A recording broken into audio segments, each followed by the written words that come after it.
వ్యక్తి వంగవీటి రాధాబాబు గారు. అది నీకు తెలుసా? అలాంటివన్నీ నీకు తెలుసా? అప్పుడు నువ్వు రాజకీయాల్లో ఉన్నావా? ఓకే, నువ్వు రాజకీయాల్లో ఉండవు. అప్పుడు నువ్వు కుల సంఘాల్లో ఉన్నావు. అప్పుడు కుల సంఘాల్లో ఉండి బీసీ కులాన్ని అడ్డు పెట్టుకుని నువ్వు చేసిన బాగోతలన్నీ ఉన్నాయి. నీకు దమ్ము ధైర్యం ఉంటే 1-to-1 మాట్లాడటానికి నేను నీతో రెడీగా ఉన్నా. నువ్వు ఎలాగైనా చూసుకో. అంతేగాని మీడియా ఉంది కదా అని మీడియా ముందు వచ్చి నీకు ఇష్టం వచ్చినట్టు చవాకులు వాడితే వాళ్ళ రంగాగారి అభిమానులు నేను సహించలేదు ఇవాళ. ఎందుకంటే ఇవాళ రంగాగారి అభిమానులు కొంచెం తక్కువ మంది చూసారు. వర్మగారు ఆయన మాట్లాడిన భాష అంతా ఇవాళంతా 6 విగ్రహాల ఆవిష్కరణలో రాధాబాబు గారు ఉన్నారు. మేము కూడా ఇక్కడ లోకల్ అన్ని కార్యక్రమాలను ఇప్పుడు అన్నదానం జరుగుతుంది. ఈ డిబేట్ కావాలని దీనికోసం నేను రావడం జరిగింది. గంట పర్మిషన్ తీసుకుని మాకు అన్నదాన కార్యక్రమాలు జరుగుతున్నాయి.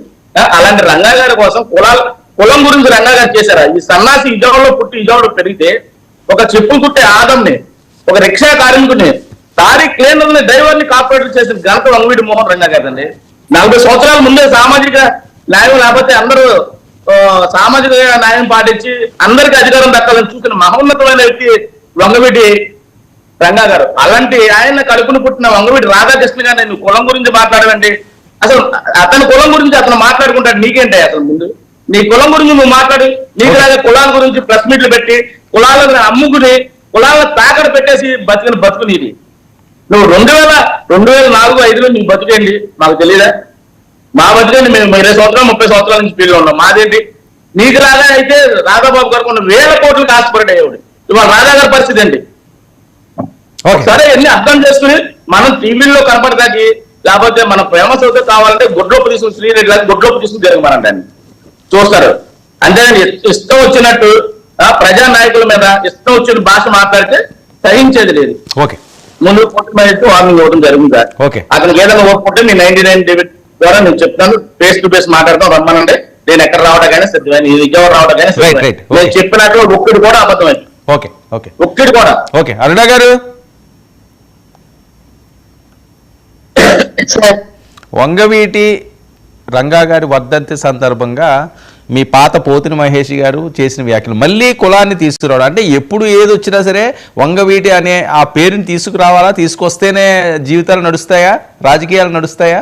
ఇది పెద్ద ఎత్తున చర్చ అవుతుంది. కాపు నాయకులు తీవ్ర ఆగ్రహాన్ని వ్యక్తం చేస్తున్నారు. ఎందుకంటే రాధా గారు చాలా సౌమ్యంగా ఉంటారు. సౌమ్యంగా ఉన్న వాళ్ళందరూ కూడా చేతగాని వాళ్ళు కాదు. మరొకసారి నేను చెప్తున్నాను, సౌమ్యంగా ఉన్నారు, మంచిగా ఉన్నారంటే అదే చేతగానితనం కాదు అండి, అది ఎవరికి కూడాని. సో ఒక్కొక్కరు నైజం ఒక్కొక్క రకంగా ఉంటారు. సార్, ప్యానెల్లో ఉన్న పెద్దలకి మీకు వీక్షకులకు నమస్కారం సార్. మీకు పోతుల మహేష్ గారి పట్ల సాఫ్ట్ కార్నర్ అభిమానం ఇంకా అట్లాగే ఉన్నట్లు ఉన్నాయి. మా జనసేన పార్టీ నుంచి వదిలినా సరే మీ స్నేహం బంధం నుంచి వదిలిలేదు అనుకుంటారు పోతుల మహేష్ గారు. అందుకే మీరు అంతసేపు ఆయన గురించి తెగ టముకేశారు. ఇప్పుడు దాకా కూడా నాకు ఆశ్చర్యంగా అనిపిస్తుంది.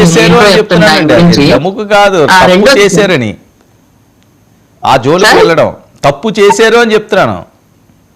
తప్పు చేశారు కదా. ముందు చాలా సేపు ఆయన గురించి చాలా సాఫ్ట్ కార్నర్ మాట్లాడారు మీరు. మీకు ఆయనకి మధ్య ఫ్రెండ్షిప్ ఉన్నట్టు అనిపించింది నాకు మీ ఆ పదజాలం ఉపయోగం చేస్తే క్లియర్ గా.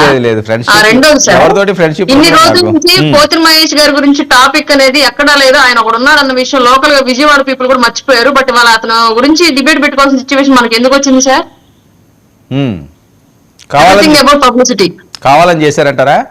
పబ్లిసిటీ ఓన్లీ, కేవలం పబ్లిసిటీ కోసమే ఇవాళ రాధా గారిని అడ్డం పెట్టుకుని రంగా గారి వర్ధంతి సందర్భంగా అతను నేను ఇంకా ఉన్నాను రాజకీయాల్లోనే అని చెప్పేసి అక్కడ ఉన్నటువంటి పీపుల్ కి తెలియజేయడానికి ఒక ప్రయోగం చేశాడు. ఆ ప్రయోగం సక్సెస్ అయినట్లుగా ఇవాళ మీరు డిబేట్ లో మాట్లాడుతుంటే నాకు అర్థం అయిపోయింది. అతను సక్సెస్ ని మీరే ఇక్కడ సెలబ్రేషన్ చేస్తున్నట్లుగా. పోతుల మహేష్ అనే వ్యక్తి రాజకీయాల్లో ఉన్నన్ని రోజులు అతను స్వార్థానికే పనిచేసుకుంటాడు తప్ప అతని చుట్టూ ఉన్నటువంటి వ్యవస్థ కోసం, అతను వాడుకున్నట్టు కులం కార్డు కోసం, లేదంటే అతని వెనకాల తిరిగేటువంటి క్యాడర్ కోసం కూడా పనిచేయనటువంటి పరమ స్వార్థపరుడు పోతుల మహేష్.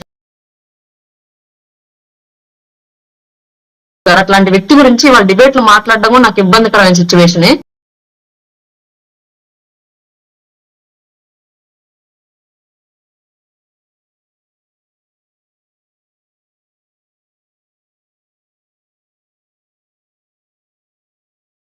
కాబట్టి ఏదైనా పనికొచ్చే అంశాలు ఇట్లాంటి పనికిమాలిన వ్యక్తులు మాట్లాడేటువంటి విషయాల గురించి కాకుండా పనికొచ్చే అంశాల గురించి మాట్లాడదాం సార్.